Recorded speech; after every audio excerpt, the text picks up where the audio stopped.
सिंहासन बत्तीसी की 18वीं कहानी तारामती पुतली की कथा। 18वीं बार फिर राजा भोज सिंहासन पर बैठने के लिए आगे बढ़े। उन्होंने सोचा कि इस बार चाहे कुछ भी हो जाए वो सिंहासन पर बैठकर ही रहेंगे। तभी सिंहासन से 18वीं पुतली तारामती बाहर निकली और राजा भोज को रोकते हुए बोली, सिंहासन पर बैठने से पहले राजा विक्रमादित्य का यह किस्सा सुनिए। उसके बाद पुतली तारामती ने कहानी सुनाना शुरू किया। राजा विक्रमादित्य कलाकारों और विद्वानों का खूब सम्मान किया करते थे। उनके दरबार में कई महान कलाकार थे। अन्य राज्यों से भी योग्य कलाकार उनके दरबार आते जाते रहते थे। एक दिन राजा विक्रमादित्य के दरबार में दक्षिण भारत से एक विद्वान पहुंचे। उनका मानना था कि किसी को धोखा देना सबसे बुरा और गिरा हुआ काम होता है। अपनी बात सही साबित करने के लिए उस विद्वान ने राजा विक्रमादित्य को एक कहानी सुनाई। उस विद्वान ने कहा कि सालों पहले आर्यावर्त राज्य में एक राजा राज करता था। उसका भरापूरा और सुखी परिवार था। उस राजा ने 70 साल की उम्र में एक लड़की से शादी कर ली। वो नई रानी की खूबसूरती से इतना आकर्षित था कि उससे एक पल भी अलग नहीं होता था। राजा चाहता था कि हर वक्त रानी का चेहरा उसके सामने रहे। यहाँ तक कि राज दरबार में भी वो अपने बगल में नई रानी को बैठाने लगा।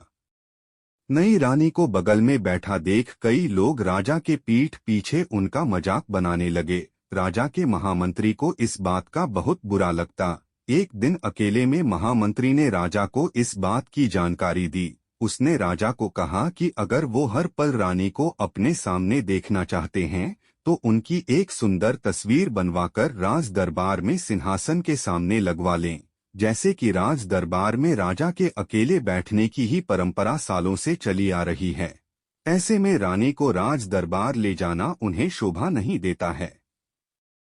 महामंत्री राजा का खास था, इसलिए राजा ने उसकी बात को गंभीरता से लेते हुए अच्छे चित्रकार से रानी की तस्वीर बनाने को कहा। चित्रकार ने भी राजा का आदेश मिलने के बाद जल्दी रानी की तस्वीर बनाई और उसे राज दरबार लेकर चला गया।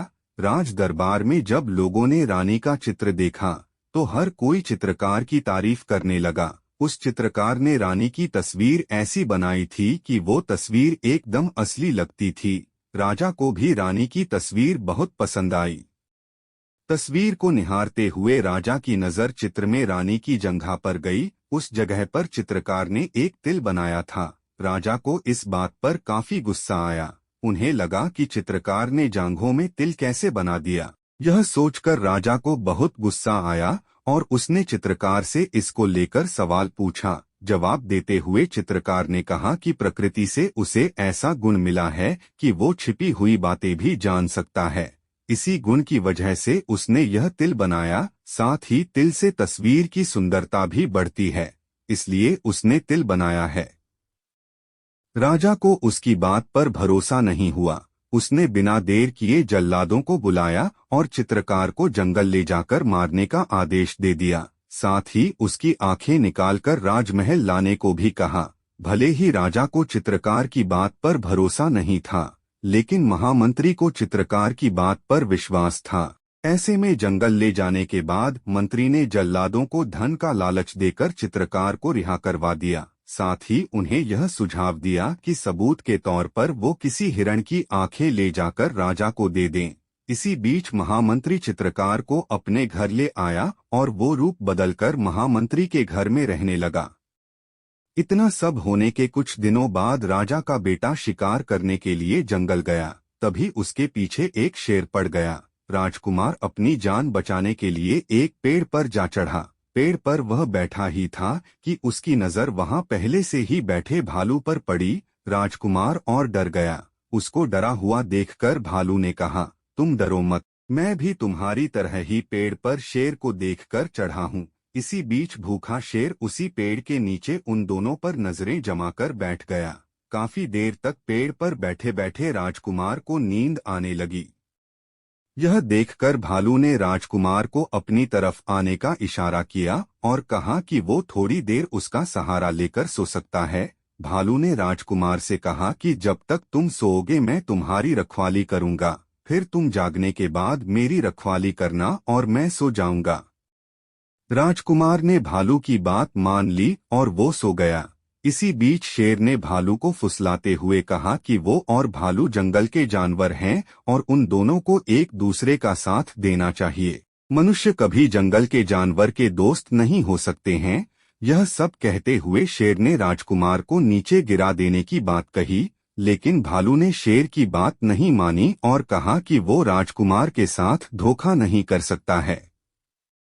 शेर दुखी होकर चुपचाप वहीं बैठा रहा। इतने में कुछ घंटों की नींद पूरी करके राजकुमार उठ गया। उसके उठने के बाद अब भालू की सोने की बारी आई। जैसे ही भालू सोया तो शेर ने राजकुमार को बहलाने फुसलाने की कोशिश की। उसने राजकुमार से कहा कि वो भालू को नीचे गिरा दे तो शेर उसे खाकर अपनी भूख मिटा लेगा और राजकुमार आराम से राजमहल लौट सकेगा। राजकुमार शेर की बातों में आ गया और भालू को पेड़ से गिराने की कोशिश करने लगा। इसी बीच भालू की नींद खुल गई और भालू ने राजकुमार को विश्वासघाती बोलकर खूब खरी खोटी सुनाई। राजकुमार को मन ही मन बहुत बुरा लगा। तभी उसकी आवाज चली गई और वो गूंगा हो गया। इसी बीच शेर थक हार कर जंगल की ओर अन्य शिकार ढूंढने के लिए वहां से चला गया। फिर राजकुमार वापस अपने महल पहुंचा। उसकी आवाज जाने की वजह से वो कुछ नहीं बोल पा रहा था। राजकुमार की आवाज जाने से हर कोई परेशान हो गया। बड़े बड़े ऋषिमुनि और वैद्य राजकुमार को देखने के लिए आए, लेकिन राजकुमार की इस अवस्था का वो पता नहीं लगा पाए। इतने में महामंत्री अपने घर में छुपे उस चित्रकार को चिकित्सक बनाकर वहां ले आए। चिकित्सक बने चित्रकार ने राजकुमार के चेहरे के हाव भाव से सारी बात जान ली। उसने इशारों में राजकुमार से पूछा कि क्या मन ही मन वो खुद को दोषी समझकर अपनी आवाज खो बैठा है। इशारों में राजकुमार उसकी बात समझ गया और फिर फूट फूट कर रोने लगा। रोते ही उसकी आवाज वापस आ गई। राजा बहुत हैरान हो गए और उन्होंने सोचा कि यह चिकित्सक राजकुमार का चेहरे देखकर सारी बात कैसे जान सकता है। तब उस चित्रकार ने कहा कि जैसे एक चित्रकार ने रानी का तिल देख लिया था, वैसे ही मैंने आपके बेटे का चेहरा देखकर ही सब कुछ जान लिया। यह सुनते ही राजा को समझ आ गया कि वो कोई चिकित्सक नहीं बल्कि कलाकार है। राजा ने चित्रकार से अपनी गलती की माफी मांगी और उसे कुछ उपहार देकर सम्मानित किया। इतनी कहानी राजा विक्रमादित्य को सुनाकर विद्वान चुप हो गया। राजा विक्रमादित्य इस कहानी को सुनकर बहुत खुश हुए और उनकी बात मान ली कि धोखा देना सबसे बुरा काम है।